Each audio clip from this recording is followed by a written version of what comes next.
Bom dia, amigo. Como é bom estarmos juntos e assim começar um novo dia, na expectativa de que de alguma forma a palavra de Deus possa falar ao seu coração, fazer diferença na sua vida. Quero desejar aos aniversariantes de hoje um dia muito especial e um futuro marcado pela presença e pelo agir de Deus. Assim como a Bíblia promete, é possível encontrar em Deus a iluminação para o nosso caminhar, a sabedoria para o nosso decidir, a proteção para o nosso viver. Que você, que aniversaria hoje, possa perceber essa presença, esse cuidado de Deus no dia de hoje, mas também nos dias que ainda virão.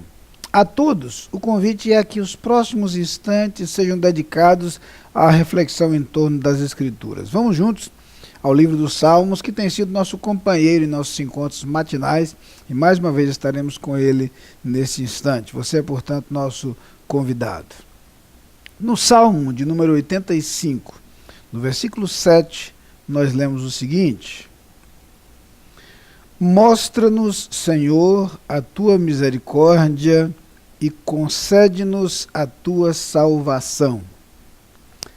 Nesta oração do salmista, encontrada nesse versículo, dois detalhes interessantes que chamam a atenção. Um deles é o fato de que nós encontramos aquela construção que já nos é muito familiar, mencionada várias vezes ou empregada várias vezes no livro dos Salmos.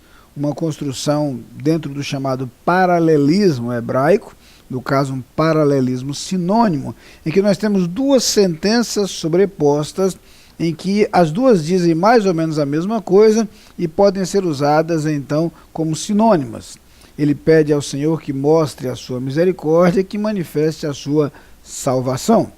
Mas entenda que nesse texto, como em alguns outros, nós conseguimos perceber entre as duas sentenças não só uma construção paralela, mas uma construção progressiva. E eu queria convidá-lo a fazermos esse exercício, a pensar um pouco na distinção entre o uso bíblico da palavra misericórdia e da palavra salvação. Conquanto em muitas ocasiões essas duas apareçam meio que paralela e sinonimamente, eu queria que a gente pensasse da seguinte forma: quando a palavra de Deus fala da misericórdia de Deus, lembra-nos a bondade incondicional de Deus. A Bíblia fala de um Deus que não muda, de um Deus que não age de acordo com a nossa ação, não é um Deus que reage e responde de acordo com a nossa atitude, como é bom saber disso. E é por isso que quando a Bíblia fala de misericórdia, fala exatamente sobre esta atitude permanente de Deus. O profeta Jeremias, no livro das Lamentações, diz inclusive que essas misericórdias do Senhor são a causa de não sermos consumidos. E explica que é porque essas misericórdias se renovam a cada manhã. Elas não se acabam, elas não se gastam, não se desgastam, apesar dos nossos erros e apesar dos nossos pecados. Deus é permanentemente bondoso e permanentemente misericordioso para conosco, o que não nos impede, claro, de viver as consequências dos nossos erros, as consequências dos nossos pecados, porque afinal de contas, o que o homem semear, isso também ceifará. Ao falar da misericórdia de Deus, a Bíblia quer mostrar que em seu agir para conosco, Deus sempre agirá de forma bondosa, quaisquer que sejam os nossos caminhos. Mas em sua bondade, Ele não nos impedirá de viver as consequências dos nossos erros. A outra ideia presente aqui na segunda sentença lida está relacionada não apenas às misericórdias de Deus, mas a um modo específico como Ele manifesta a sua misericórdia. E é quando o texto fala sobre salvação. A palavra salvação, no contexto do Antigo Testamento, muitas vezes se assemelha à ideia de libertação de um modo geral. Quando chegamos ao contexto do Novo Testamento, passa a ter uma aplicação mais específica. Por isso, Quando o anjo anuncia o nascimento do Filho de Deus, diz: e chamarás o seu nome Jesus, porque ele salvará o seu povo dos seus pecados. Quando Pedro pronuncia seu discurso diante do Sinédrio, falando sobre Jesus, ele diz: e em nenhum outro há salvação. A salvação, portanto, a qual a Bíblia se refere, é a libertação dos nossos pecados, encontrada exclusivamente em Cristo Jesus. Por isso a ideia de que em nenhum outro há salvação. Nós não conseguimos salvação por nosso esforço, e é por isso que a Bíblia diz que essa salvação não vem das obras, para que ninguém se glorie, está lá no capítulo 2 de Efésios, no versículo 9. A Bíblia vai dizer também que esta salvação é presente de Deus, para usar as palavras empregadas pelo apóstolo Paulo, ele fala em dom gratuito de Deus, ou seja, é um presente que Deus nos concede gratuitamente. Nada mais óbvio que isso. Deus nos dá essa salvação em Cristo Jesus. Essa salvação é comprada para nós na cruz. Jesus a adquire para nós. E quando a Bíblia fala dessa salvação, esta ideia inclui o perdão dos nossos pecados, e é por isso que a Bíblia diz que o sangue de Cristo nos purifica de todo pecado.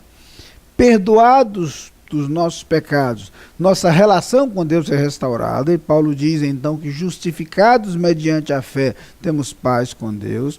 E não apenas isso, nós ganhamos a vida eterna. O que a Bíblia diz então que esse presente de Deus para nós, chamado salvação, inclui o perdão dos nossos pecados, inclui a restauração de nossa relação com Deus. Tanto é que João vai dizer que aos que aceitaram a Cristo foi dado o direito de serem feitos filhos de Deus, a ideia então de aproximação com o Pai e a vida eterna, já que a Bíblia diz que quem crê no Filho de Deus tem a vida eterna. Queria então que você refletisse e considerasse essas questões mencionadas pelo salmista aqui. Primeiro, a lembrança da misericórdia do Senhor.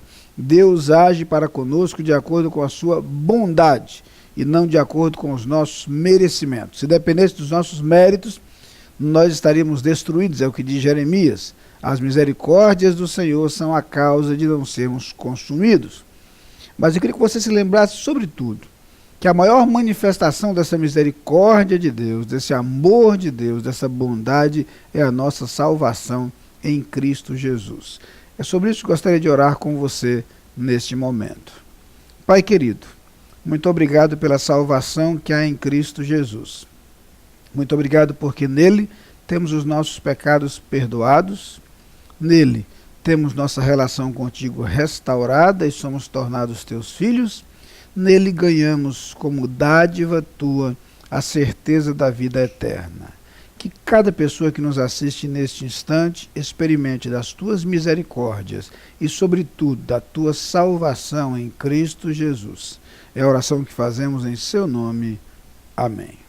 Você é nosso convidado a participar das atividades da Igreja Batista da Capunga. No domingo, Escola Bíblica Dominical, às 9 e 18 horas. Culto, às 10 e 19 horas. Transmitidos ao vivo pela internet e pela Rádio Evangélica 100.7. Culto infantil e atividades para crianças de todas as idades. Todas as programações com interpretação para surdos. Igreja Batista da Capunga, Rua João Fernandes Vieira, 769, Parque Amorim, ao lado do Colégio Americano Batista. Fone 3092-6578. Visite o nosso site www.capunga.org.br.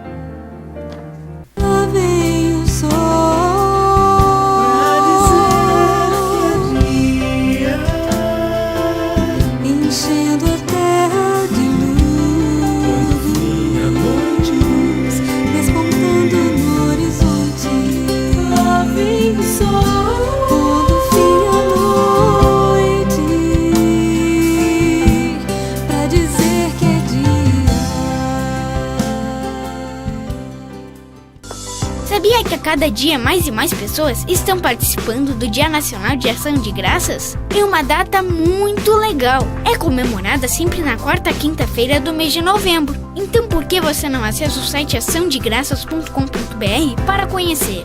Aproveite, curta e compartilhe com todos os seus amigos. Participe! Afinal, agradecer faz bem e deixa a gente feliz. Acesse o site açãodegraças.com.br.